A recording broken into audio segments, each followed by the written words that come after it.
So hey guys, welcome back to my YouTube channel study with Pulkit and I am Pulkit Mishra. और आज हम लोग करने वाले हैं अपना साइंस का बायोलॉजी में first chapter the fundamental unit of life, it means cell का थर्ड पार्ट। ठीक है, हम लोगों ने ऑलरेडी सेल मेम्ब्रेन या प्लाज्मा मेम्ब्रेन तक कंप्लीट कर लिया था और आज हम लोग करने वाले हैं सेल वॉल से। ठीक है, सेल वॉल से आज हम लोग कंप्लीट करने वाले हैं।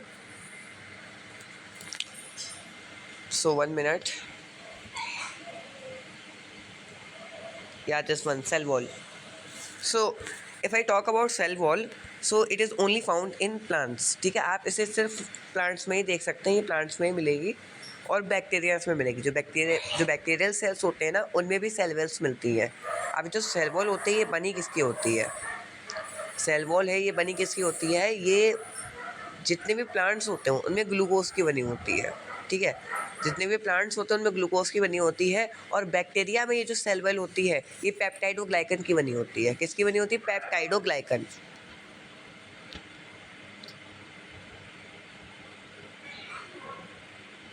पेप्टाइडोग्लाइकन, ये एडिशनल इन्फॉर्मेशन मैंने आपको दे दी है।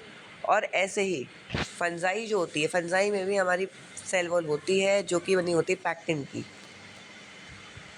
इसकी पैक्टिन की पैक्टिन के, राइट, वो हमारी बनी होती है पैक्टिन की। तो फंगस में जो हमारी फंजाई होती है उसमें सेल वॉल होती है, वो पैक्टिन की बनी होती है। बैक्टीरिया में पेप्टाइडोग्लाइकन की बनी होती है। और नॉर्मली प्लांट्स में किसकी बनी होती है? इसकी ग्लूकोज की, राइट। ठीक है, तो इन्हीं चीज़ों में हमें सेल वॉल देखने को मिलती है, प्लांट्स में, बैक्टीरियाज में, फंजाई वगैरह में। ठीक है, इनमें हमें सेल वॉल देखने को मिलती है। ये एनिमल सेल में एब्सेंट होती है। अब ये होता क्या है सेल वॉल? देखिए, plant cells in addition to their plasma membrane have another rigid outer covering called the cell wall. ठीक है, सो प्लांट सेल में क्या होता है कि एक एक्स्ट्रा लेयर होती है जो उनको प्रोटेक्ट करती है। जैसे प्लाज्मा मेम्ब्रेन है, वो तो होगी उनमें, लेकिन उनके पास एक और एक्स्ट्रा होती है membrane. It's not a membrane, एक वॉल होती है। ठीक है, एक वॉल होती है इस टाइप की, लाइक ये आपकी प्लाज्मा मेम्ब्रेन है, इसके एडिशनल में एक और ऊपर से होगी। ठीक है, तो इन्हें ये ज़्यादा प्रोटेक्ट रखती है और ये काफ़ी रिजिड होती है, मतलब सॉलिड फॉर्म में होती है, ना ही फ्लेक्सिबल होती है, ना ही परमिएबल होती है। ये जो होती है, ये काफ़ी रिजिड होती है। इसी तरह जो प्लांट्स होते हैं वो काफ़ी ठोस होते हैं। आप कभी भी अगर जो स्टेम पार्ट होता है ना, वुड पार्ट होता है प्लांट का, उसमें अपना हाथ मारेंगे तो आपको काफ़ी दर्द होगा एज़ कम्पेयर टू अगर किसी आप ह्यूमन के मारते हैं। ऐसा क्यों? क्योंकि उनमें सेल वॉल्स होती हैं प्रेजेंट। ठीक है, प्लांट्स में सेल वॉल प्रेजेंट होती है जो कि काफ़ी रिजिड होती हैं, जो कि काफ़ी रिजिड इन नेचर होती हैं। ऐसे ही ह्यूमन में सेल वॉल एब्सेंट होती है। ठीक है, so the plants the plant cell wall is mainly composed of cellulose, जैसे कि मैंने आपको बताया। ओ सॉरी गाइस, जो सेल वॉल है प्लांट्स के, it's not made with the help of glucose. धोखे से मैंने गलत बोल दिया था, इट्स सेलुलोज। ठीक है, ये सेलुलोज की बनी होती है। ओके, जो सेल वॉल है प्लांट्स की, वो सेलुलोज की बनी होती है, नॉट ग्लूकोज। लेकिन बैक्टीरिया की पेप्टाइडोग्लाइकन और जो आपकी फंजाई होती है उसकी पैक्टिन की ही बनी होती है। I am really sorry for the mistake कि जो सेल वेल होती है प्लांट्स की, वो ग्लूकोज की नहीं बनी होती है, जबकि सेलुलोज की बनी होती है। Okay, cellulose is a complex substance and provide structural strength to the plants. ठीक है, ये एक कॉम्प्लेक्स सब्सटेंस होता है जो कि स्ट्रेंथ प्रोवाइड करता है प्लांट्स को। When a living plant cell losses water through osmosis, there is a shrinkage और contraction of the contents of the cell away from the cell wall. The phenomena is known as plasmolysis. ठीक है, जब एक living plant cell में water का loss होता है, ठीक है, ऑस्मोसिस के टाइम पर जब काफ़ी लॉस होता है, जब लॉस होता है वाटर होता है, उसको लॉस होता है, तो ठीक है, इट श्रिंकेज और contraction of the contents of the cell away from the plants. तो होता क्या है कि श्रिंकेज होता है, मतलब वो सिकुड़ जाता है। जो सेल होता है वो सिकुड़ जाता है, जो प्लांट सेल होता है, जब उसमें से वाटर लूज होगा तो श्रिंकेज हो जाएगा। ठीक है, और पानी बाहर को निकलने लगेगा, तो वो सिकुड़ जाएगा। इससे क्या होगा, जो जितने उसके कंपोनेंट्स होंगे वो बाहर, मतलब दूर दूर चले जाएंगे। Okay, so this phenomena is known as, इस फिनोमिना को प्लाज्मोलाइसिस भी कहते हैं। ठीक है, we can observe this phenomena by performing the following activity. हम लोग जो नीचे एक्टिविटी गिवन है उनसे ये वाला जो फिनोमिना है उनको देख सकते हैं। ये एक्टिविटीज़ आप लोग खुद कर लीजिएगा। ओके, सो ये एक्टिविटीज़ आप लोग खुद कर लीजिएगा। और ये पूरा देखिए एक्टिविटी के बारे में गिवन है। 1 minute. What do we infer from the activity? It appears that only living cell and not dead cells are able to absorb water by osmosis. ठीक है, कि हम इससे क्या एब्जॉर्ब कर सकते हैं कि सिर्फ लिविंग सेल, ओके, सिर्फ लिविंग सेल, हम लोग इस एक्टिविटी से क्या ऑब्जर्व कर सकते हैं कि सिर्फ लिविंग सेल, ना कि डेड सेल, ठीक है, वाटर को एब्जॉर्ब कर सकते हैं ऑस्मोसिस के द्वारा। मतलब सिर्फ लिविंग सेल ही कर सकते हैं। Cell which permit the cell of plants, fungi and bacteria to withstand very dilute external media without bursting. In such media, the cell tend to take water by osmosis. The cell swells up. ठीक है, यहाँ पे पूरे में ये लिखा हुआ है जैसे जो फंजाई और बैक्टीरिया जो होते हैं, ठीक है, उनमें सेल वॉल प्रेजेंट होती है, ठीक है। तो अगर उनमें कभी भी हाइपोटोनिक सॉल्यूशन बन रहा होगा, मतलब उनका जो कॉन्सेंट्रेशन होगा वाटर का वो ज़्यादा होगा, उनके बाहर होगा ज़्यादा सराउंडिंग में, एज़ कम्पेयर टू उनके अंदर के कंपेरिजन में, ठीक है। तो पानी अंदर की तरफ जाएगा तो ये अब जो होंगे फूल जाएंगे, मोटे हो जाएंगे, लेकिन ये फ्रस्ट्रेटेड नहीं होंगे, ये फटेंगे नहीं, क्योंकि इनके पास एक रिजिड होती है, एक एक्स्ट्रा लेयर होती है जिसको हम लोग कहते हैं प्लांट सेल वॉल, ठीक है। तो ये इन्हें प्रोटेक्ट करती है, ओके।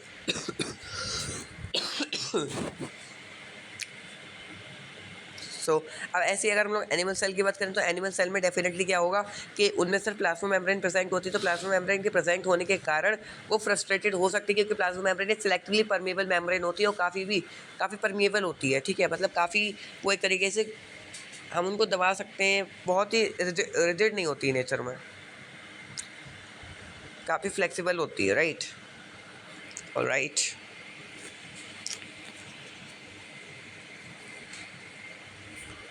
सो अब आता है हमारा न्यूक्लियस। आखिर में अब न्यूक्लियस क्या है? So remember the temporary amount of onion peel we prepared. We had put iodine solution on the peel, ठीक है। So why what would we see if we tried observing the peel without putting the iodine solution? Try it and see what the difference is. Further, when we put iodine solution on the peel, did each cell get evenly colored? According to their chemical composition, different regions of cell get colored differently. Some regions appear darker, okay, then other reason. Apart from iodine solution, we could also use the safranin solution or methylene blue solution to stain the cells. We have observed cells from onion. Let us know observe cells from upper now body, ठीक है। तो यहाँ पर क्या कहा गया है, यहाँ पे जब हम लोगों ने पहली एक्टिविटी करी थी ओनियन के पील्स को निकाल के करा था, हम लोगों ने माइक्रोस्कोप पे देखा था, तो उसमें हम लोगों ने आयोडीन सॉल्यूशन या फिर सेफ्रेनिन सॉल्यूशन को लगाया था, ठीक है। अब ये क्यों लगाया था? जिससे थोड़ा बहुत कलर आ सके और वो सेल्स जो है वो हमें आसानी से विजिबल हो सके, ठीक है। यहाँ पर पूरे ये गिवन है, तो वो हम लोगों ने प्लांट सेल में करा था, ठीक है, वो हम लोगों ने प्लांट सेल में करा था। तो अब हम लोग एनिमल सेल की बात करते हैं। तो ये फॉलोइंग एक्टिविटीज़ हैं, इनसे हम लोग देख सकते हैं एनिमल सेल्स के बारे में, ओके।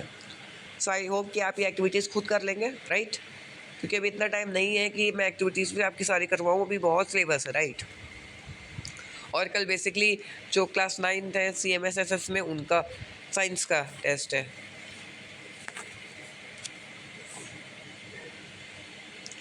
ठीक है। सो यहाँ पे पढ़ते हैं हम लोग, ये एक्टिविटी खुद कर लीजिएगा। The nucleus has double layer covering called nuclear membrane, ठीक है। जो न्यूक्लियस होता है उसके पास डबल लेयर होती है मेम्ब्रेन की, जिसको हम लोग न्यूक्लियर मेम्ब्रेन करते हैं। मतलब ये प्रोटेक्टिंग लेयर होती है एक तरीके से न्यूक्लियर की, और ये बाहर के जो एटमॉस्फेयर है उससे दूर रखती है, बाहर के एटमॉस्फेयर से दूर रखती है न्यूक्लियस को। The nuclear membrane has pores which allows the transfer of material from inside the nucleus. अब जो न्यूक्लियर मेम्ब्रेन होती है उसके पास कई सारे छेद होते हैं, पोर्स होते हैं। ऐसा क्यों? जिससे इन आउट लगा रहे मटेरियल्स का, ठीक है। So that is to cytoplasm we will talk about the section inside the nucleus to the outside, that is to the cytoplasm, ठीक है। मतलब साइटोप्लाज्म से जितने भी मटेरियल वगैरह हैं उनको अंदर या बाहर आने के लिए जो जगह मिलती है वो न्यूक्लियस पोर्स होते हैं, ठीक है। तो अभी हम लोग साइटोप्लाज्म के बारे में भी पढ़ेंगे, okay. So the nucleoplasm contains chromosomes which are visible, okay sorry, the nucleus contains chromosome which are visible as rod shaped structure, ठीक है। सो जो न्यूक्लियस है वो बेसिकली क्रोमोसोम्स को कंटेन करता है। अभी क्रोमोसोम्स क्या है अभी हम लोग आगे पढ़ेंगे, क्लास 8 में हम लोग पढ़ चुके हैं। कुछ ऐसे स्ट्रक्चर्स होते हैं, ठीक है, जिनके अंदर हमारे DNA RNA प्रेजेंट रहता है। विच आर जिसमें लाइक जिसके अंदर हमारा डीएनए प्रेजेंट होता है, okay, which are visible as rod shaped, जो कि रॉड शेप्ड की फॉर्म में होते हैं, only when the cells is about to divide, जब सेल डिवाइड होने के परार पर होता है, तो chromosomes contain information for inheritance of characteristic from parents to next generation in the form of DNA, ठीक है। ये वैसे तो नॉर्मली शेप में होते हैं, ओके, तो इनका वैसे जो क्रोमोसोम्स होते हैं, इनका वैसे तो शेप कुछ ऐसे से होता है, ठीक है, ऐसे तो होता है, लेकिन जब सेल डिवाइड होने के करार पर होता है, ठीक है, जब सेल डिवाइड होता है तो इनका शेप जो होता है वो रॉड शेप्स में हो जाता है, ओके, तो इनका जो शेप होता है वो रॉड शेप्स में हो जाता है, ओके। अब ये जो क्रोमोसोम्स है ये डीएनए को कंटेन करते हैं, जो कि जेनेटिक इन्फॉर्मेशन रखता है, ठीक है। जब भी पेरेंट्स से कोई न्यू बॉडी, ठीक है, न्यू बेबी जब उसका जन्म होता है तो उसमें जो डीएनए होता है वो सेम होता है, सेम कैरेक्टरिस्टिक में होता है, ठीक है, और ये क्रोमोसोम्स के अंदर होता है, ठीक है। यहाँ पे गिवन भी, और डीएनए की फुल फॉर्म क्या है, deoxy nucleic acid, okay. So chromosomes are composed of DNA and proteins, chromosome DNA और प्रोटीन्स के बने होते हैं। DNA molecules contain the information necessary of constructing and organising cells, DNA जो है वो उस इंफॉर्मेशन को कंटेन्स करते हैं जो कि काफ़ी ज़रूरत होती है जिनकी कंस्ट्रक्टिंग, ठीक है, सेल के कंस्ट्रक्शन में, सेल को बनाने में, ठीक है। And functional segment of DNA are called genes, और इनके जो पार्टिकल्स होते हैं, डीएनए के जो पार्टिकल्स होते हैं जो फंक्शन करते हैं उनको जीन्स कहते हैं। In a cell which is not dividing, this DNA is present as part of chromatin material, ये जो डीएनए होता है वो क्रोमेटिन मटेरियल के पार्ट में, ठीक है, एज अ पार्ट वो होता है। और chromatin material is visible as entangled mass of thread like structure, ठीक है, क्रोमेटिन मटेरियल जो है वो थ्रेड लाइक स्ट्रक्चर्स है की तरह हमें दिखता है, right. Whenever the cell is about to divide, the chromatin material gets organized into chromosome. जब सेल डिवाइड होने लगता है तो जो क्रोमेटिन मटेरियल है वो क्रोमोसोम में कन्वर्ट हो जाता है, ये क्रोमेटिन मटेरियल है, ठीक है। ये जो ऐसे ऐसे थोड़ा सा राउंड शेप में है इसको हम लोग क्रोमेटिन मटेरियल कहते हैं। और जब हमारा सेल डिवाइड होता है तो यही रॉड शेप्ड में हो जाता है, और जब ये रॉड शेप्ड में हो जाता है तो ये क्या बन जाता है, क्रोमोसोम, ठीक है। तो क्रोमेटिन मटेरियल और क्रोमोसोम कुछ हद तक सही है, मतलब कुछ हद तक सेम है बिल्कुल, ठीक है। बस इनका एक एक तरीके से स्ट्रक्चर में थोड़ा सा फर्क आ जाता है एक टाइम पर, एक पीरियड ऑफ टाइम पर, ठीक है। So the nucleus plays a central role in cellular reproduction, the process by which a single cell divides and form two cells. It also plays a critical role along with the environment in determining the way the cell will develop and what form it will exhibit and maturity by directing the chemical activities of the cell, ठीक है। तो जो nucleus होता है वो काफ़ी help करता है जब सेल डिवाइड होने का होता है तब भी, ठीक है। तो न्यूक्लियस मतलब एक तरीके से माइंड ऑफ द सेल है, वो पूरे सेल को पूरे सेल को वो कंट्रोल कर रहा है, ठीक है। जितने भी उसके फंक्शंस वगैरह हैं वो उसको पूरी तरह से कंट्रोल कर रहा है, right.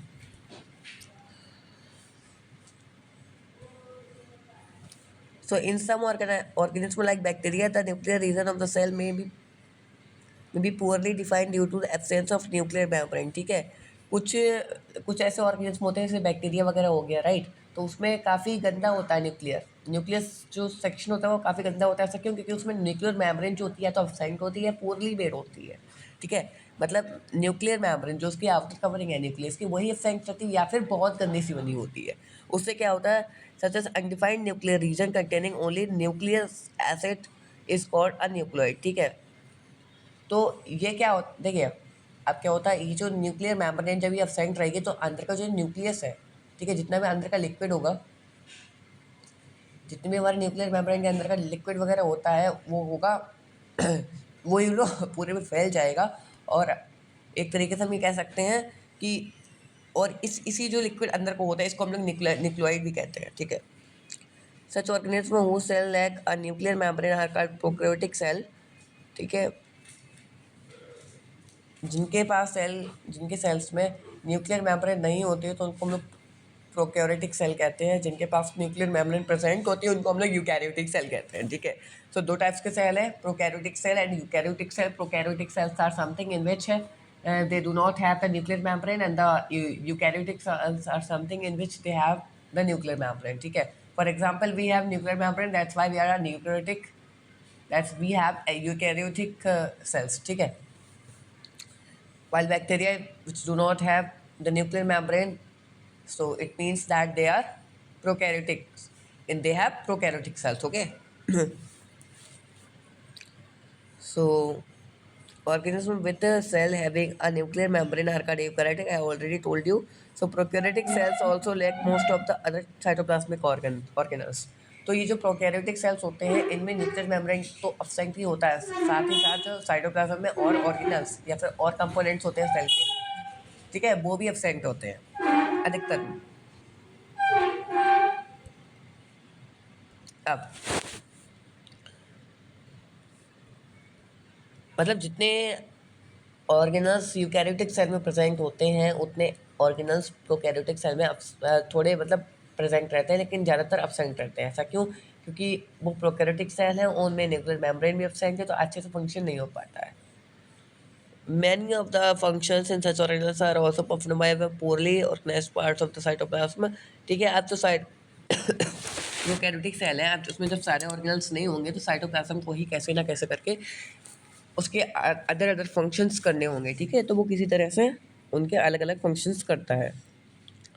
The chlorophyll in photosynthesis prokaryotic bacteria is associated with the membrane vesicles bag like structure but not be plastics as in eukaryotic cells. Okay, ये देखिए वही नॉर्मली लिखा हुआ है, जैसे बैक्टीरिया होता है उसमें फोटोसिंथेसिस कैसे होती है, प्रोकैरियोटिक सेल।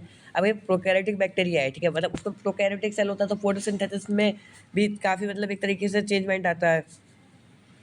तो उनमें होता कैसे है कि मेम्ब्रेन्स बेसिकल्स होते हैं, मतलब बैग लाइक स्ट्रक्चर्स होते हैं, ठीक है। तो इन्हीं से जो होता है बेसिकली एक तरीके से हम कह सकते हैं फोटोसिंथेसिस की प्रोसेस उनकी हो पाती है। सो आज हम लोग साइटोप्लाज्म तक पढ़ेंगे, उसके बाद नहीं पढ़ेंगे, फिर मैं शाम को आपके लिए और वीडियोस बनाऊंगा, ठीक है। साइटोप्लाज्म ये क्या है? So when we look at temporary amounts of onion peel as well as human cheeks peel we can see a large region of each cell enclosed by the cell membrane, ठीक है। तो हम लोगों ने क्या देखा था, सेल मेम्ब्रेन के अंदर एक ठीक है लार्ज बिल्कुल इनक्लोज्ड लिक्विड और सॉलिड पार्टिकल्स हमें दिख रहे थे, ठीक है। So this region takes up very little stain, it is called a cytoplasm. तो इसी को हम लोग साइटोप्लाज्म कहते हैं। साइटोप्लाज्म में है क्या, देखो ये सेल है, ठीक है। अभी सेल के अंदर जितना भी ये फ्लूइड या फिर सॉलिड एलिमेंट जो भी पार्टिकल्स पड़े हुए हैं जिनमें हमारे ऑर्गेनल्स और तैर रहे हैं, तो इसी को हम लोग कहते हैं साइटोप्लाज्म। अगर यही नहीं होगा तो एक तरीके से एट्रैक्शन जो होगा जितने भी कंपोनेंट्स हैं उनमें ज़्यादा होगा, वो चिपक जाएंगे एक दूसरे से, ठीक है। तो ये काफ़ी इंपॉर्टेंट रोल प्ले करता है। साथ में ये एक तरीके से एनर्जी भी प्रोवाइड करता है। Okay, so it is called a cytoplasm. The cytoplasm is the fluid content inside the plasma membrane, जैसे कि मैंने आपको बताया। It also contain many specialised cell organelles, इसमें कई सारे सेल ऑर्गेनल्स होते हैं।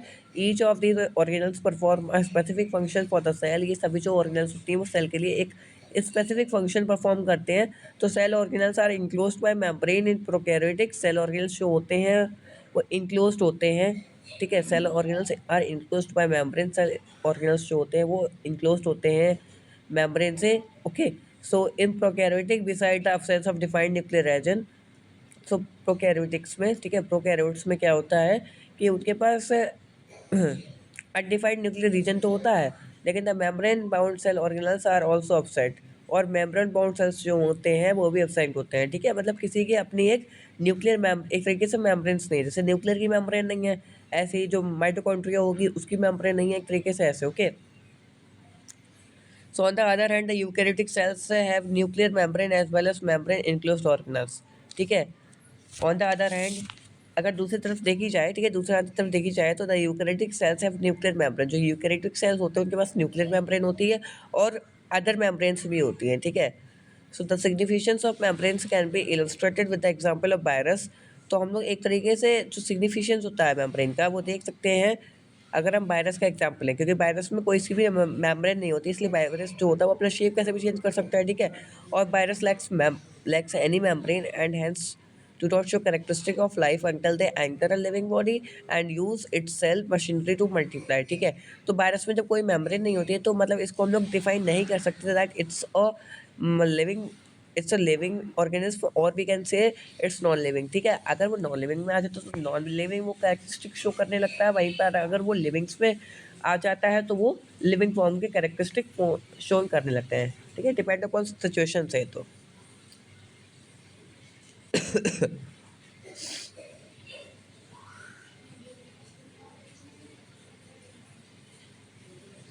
ओके, तो यहाँ पर एक ये चार्ट है, देखिए यहाँ पर ये न्यूक्लियर प्रोकैरियोटिक सेल का, इसको आप लोग अच्छे से देख लीजिएगा, खुद सॉल्व करिएगा। जैसे न्यूक्लियर रीजन प्रोकैरियोटिक सेल में क्या होता है, नॉट वेल डिफाइंड होता है, एब्सेंट होता है, ठीक है, ओके। और क्रोमोसोम सिंगल होते हैं, इसमें ज़्यादा क्रोमोसोम्स होते हैं, right. Membrane bound cell organelles होते हैं, इसमें एब्सेंट, लेकिन इसमें होते हैं प्रेजेंट, ओके। तो आज जो हम लोगों ने यहाँ तक पढ़ लिया, अब हम लोग आगे जो है वो सेल ऑर्गेनल्स में पढ़ेंगे, ठीक है। कई तरह सेल ऑर्गेनल्स आपके आएंगे, एंडोप्लाज्मिक रेटिकुलम्स आएगा, ठीक है, जो कि काफ़ी अच्छे अच्छे ऑर्गेनल्स हैं और मैं आपको इनके बारे में काफ़ी अच्छे से बताऊंगा, ठीक है। सो आई होप कि मैं आज इसको कंप्लीट कर दूंगा। मैं फिजिक्स की गारंटी नहीं ले रहा हूँ क्योंकि it's very tough for me to complete both the chapters in one day. Actually I also have my, मुझे फीवर भी आ रहा है, दैट्स वाई मैं देखता हूँ, ठीक है। सो आई होप आज का वीडियो आपको काफ़ी अच्छा लगा होगा। Thanks for watching my video, bye.